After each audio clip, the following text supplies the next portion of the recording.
Hey yo yo yo, salut les turfeuses, salut les turfeurs, bienvenue pour un nouveau pronostic de Benoît Requin. Ok, place au pronostic du quintet du vendredi 28 octobre, direction Paris-Vincennes pour le prix Orionis, trop attelé, 2850 mètres, 16 partants, réunion 1, course 4, indice de confiance 3 sur 5. Petit retour sur le quintet du jeudi 27 octobre.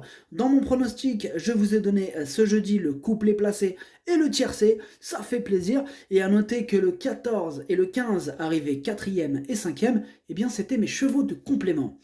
Pour les VIP, ce jeudi, on a un ticket Quarté des Ordres qui est passé. Et les rapports, ils étaient pas mal en plus et ça fait plaisir. N'hésitez pas à mettre un pouce bleu si la vidéo vous a plu. Vous aidez ainsi grandement la chaîne. Ok, c'est parti, on commence ce pronostic et on commence avec le numéro 1, fait de Boisnet. Et on écoute l'entraîneur Jérôme David. Fait de Boisnet vient de bien se comporter à 2 reprises dans la catégorie des amateurs.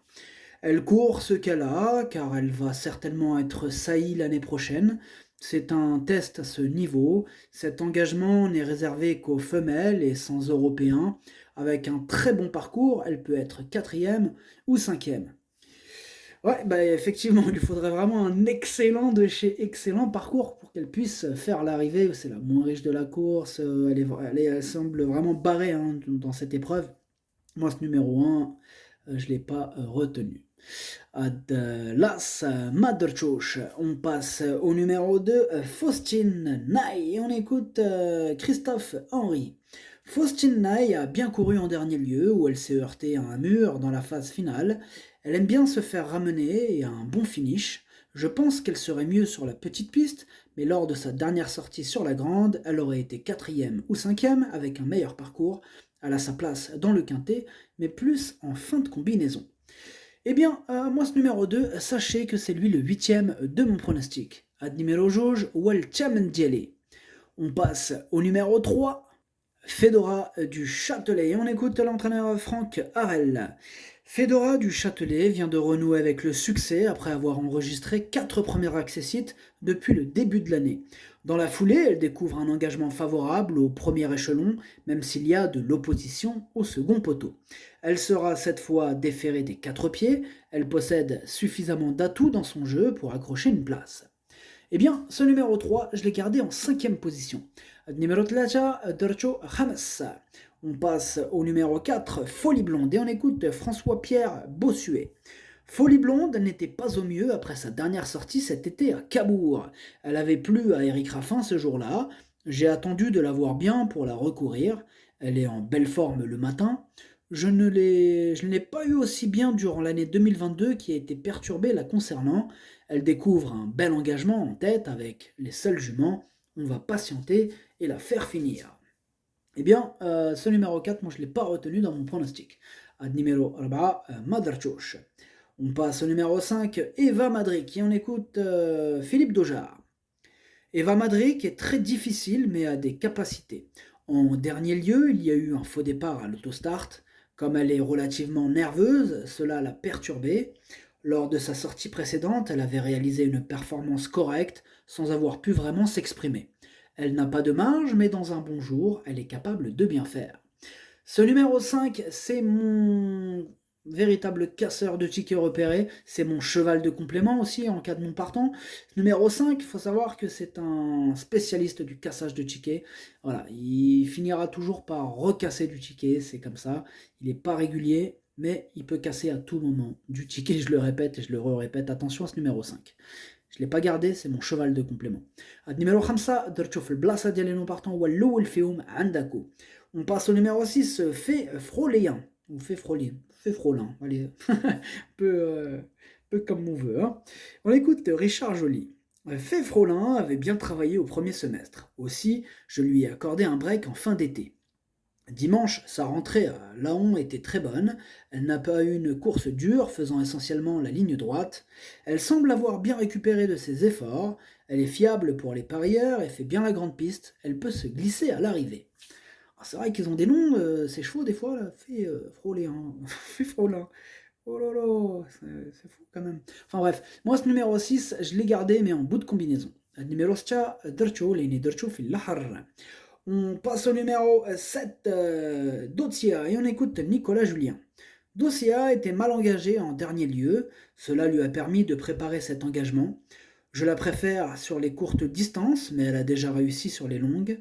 Il faudra courir battu le long du rail et avoir une part de chance. Si elle était quatrième ou cinquième, cela serait très satisfaisant. Eh bien, ce numéro 7, je ne l'ai pas retenu, mais il pourra intéresser les amateurs de chant réduit, donc question de feeling.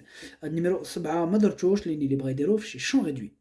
On passe au numéro 8, Féline de Lavaux, et on écoute Richard Joly. Féline de Lavaux n'a surtout pas démérité en gain dernièrement, d'autant qu'elle préfère être cachée. Elle est volontaire et répète ses valeurs. Dans la foulée, elle ne peut rêver meilleur engagement, en tête. Maintenant, je la préfère sur les profils plats que sur la grande piste de Vincennes.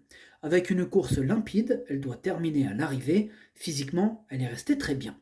Ce numéro 8, moi, il me plaît beaucoup, il me plaît tellement que je l'ai gardé en deuxième position. Numéro 8, Dercho Tchane. On passe au numéro 9, Flèche Étoile, et on écoute Aymeric Thomas. Flèche Étoile a été envoyée au large dernièrement par un cheval au galop, ce qui lui coûte la 4e ou la 5e place. Précédemment, sur les 2100 mètres à Vincennes, elle avait produit un effort prématuré. Au travail, elle paraît toujours aussi bien. On est tributaire du parcours, mais elle peut compléter l'arrivée. Eh bien, ce numéro 9, moi je l'ai gardé assez haut, en 4e position. Numéro 9, Dercho Rabat. On passe au numéro 10, Fable du Plessis. On écoute Paul-Philippe Ploquin. Fable du Plessis tarde à retrouver son meilleur niveau après avoir été longuement arrêtée. Comme elle ne montre aucun signe de fatigue à l'entraînement, nous insistons. Elle devrait logiquement courir en progrès, mais elle aura du mal à terminer dans le quintet, même si elle sera cette fois plaquée devant et déférée des postérieurs. Ça semble compliqué pour ce numéro 10, mais bon, en cas de défaillance, pourquoi pas. Voilà, il faudrait vraiment qu'il y ait pas mal de défaillance de chevaux en vue. Voilà, donc question de feeling, moi, voilà, ça est sur ma liste champ réduit, pourquoi pas. Pour les amateurs de champ réduit, c'est pas une première chance, mais c'est pas une totale impossibilité non plus. C'est pas une rayure, quoi. Numéro 10 ما درتوش لاني اللي بغا يديروه chez champ réduit. On passe au numéro 11, DS de Corday, et on écoute Damien Héon. DS de Corday n'a été battue que par de bons chevaux dernièrement. D'ailleurs, si elle n'avait pas eu un coup de pompe dans le dernier tournant, elle aurait gagné d'après son driver. Elle est meilleure à venir de derrière. Si cela se passe bien, elle est compétitive dans ce lot homogène, uniquement réservé aux femelles. Je sais pas c'est qui lui a mis un coup de pompe, la pauvre, mais c'est pas bien ça. Alors, ce numéro 11, moi je l'ai retenu en bout de combinaison. Numéro 11, Dercho Saba. On passe au numéro 12, Carla Duhoulme, et on écoute Pierre-Louis de Sonnette. Carla Duhoulme avait besoin de rassurer en dernier lieu après des tentatives peu fructueuses. À sa décharge, les parcours ne lui avaient pas été favorables. Elle n'a fait que la ligne droite, a réclamé récemment, mais de bonne manière. Elle a bien répondu aux artifices, elle a 10 ans et je prends les courses comme elles se présentent, elle va suivre le rythme et peut accrocher un petit lot. Ce numéro 12, moi pour ma part, je ne l'ai pas retenu dans mon pronostic. Numéro 12, Madrchoch. On passe au numéro 13, Fashion Touch. Et on écoute Pierre-Louis de Sonnette. Fashion Touch avait un peu tiré en gain. Après coup, elle avait la trachée sale. Elle a bénéficié d'un break d'1 mois. Sa rentrée était correcte, mais dernièrement à Graigne, elle ne m'a pas emballé. À sa décharge, elle s'est lancée en seconde ligne et préfère les grandes lignes droites. Ici, c'est une course que j'ai un peu visée. Elle est bien, mais pas aussi prête qu'au printemps. Eh bien, malgré les réticences, non, parce qu'il a quand même mis un emoji rouge sur le trot, mais ce numéro 13, moi en tout cas, je l'ai gardé très haut, je l'ai mis en 3e position. Numéro 13, Dercho Chalet. En tout cas, ce numéro 13, c'est marrant parce que un emoji rouge, mais il sème un peu le doute quand même, si on écoute un peu attentivement ce qu'il nous raconte. Enfin bref, c'est bizarre. On passe au numéro 14, Fille du Chêne, et on écoute Julien Lemaire. Fille du Chêne n'a pas été des plus chanceuses ces derniers temps. À Enghien, elle s'est vite retrouvée à l'arrière-garde. Il était alors difficile de revenir. Il faut dire aussi qu'elle n'a aucune marge de manœuvre. Sur ce parcours de tenue, elle va devoir bénéficier de circonstances favorables pour accrocher la 5e place. Bon, ce numéro 14, moi, c'est mon 2e cheval de complément. Là, en 2e ligne, avec un bon parcours, pourquoi pas. même s'il y a d'autres priorités. Numéro 14 درتو في البلاصة ديال لي نومبارتون هو الثاني فيهم عندكو. On passe au numéro 15, Égine Précieuse, et on écoute Christophe Hamel. Égine Précieuse a encore bien couru dernièrement à Enghien. Elle n'a pas eu un très bon déroulement de course en début de parcours. Elle est restée au top et l'engagement est sur mesure. En rendant la distance, il faut évidemment se faire ramener sans trop faire d'efforts. Si tel est le cas, elle devrait encore prendre une part active à l'arrivée. Elle s'est imposée lors de son unique sortie à Vincennes. Ce numéro 15, c'est mon préféré, je l'ai mis en tête de mon pronostic. Numéro 15 هو الأول ديالي. On passe au numéro 16, Dolce Deban, et on écoute Nicolas Gelneau. Dolce Deban revient à l'attelé où elle avait été malheureuse 2 fois de suite dans les quintés au printemps. Elle a bien travaillé mardi matin, j'en attends un résultat correct. Comme elle tire un peu, elle est mieux cachée. Eh bien, ce numéro 16, il est sur ma petite liste casseur de tickets repérés, enfin, petite liste, faut le dire vite, parce qu'elle est toute seule, du coup, sur ma liste, il n'y en a pas d'autres. Le reste, c'est une liste champ réduit, hein, si vous avez suivi. Voilà, donc ce 16 est tout seul sur ma liste des possibles casseurs de tickets repérés. Numéro 16, ما درتوش لاني عندكو يقدر يغرس تيكيات. Le pronostic, ça donne 15, 8, 13, 9, 3, 6, 11. Merci d'avoir suivi cette vidéo. N'hésitez pas à mettre un pouce bleu si la vidéo vous a plu. En plus, ça aide beaucoup la chaîne. Pour accéder à tous mes tickets pour la course du Quintet, rendez-vous directement en description de la vidéo. À jouer avec modération. Bonne chance. Chopez-le-moi. Ciao.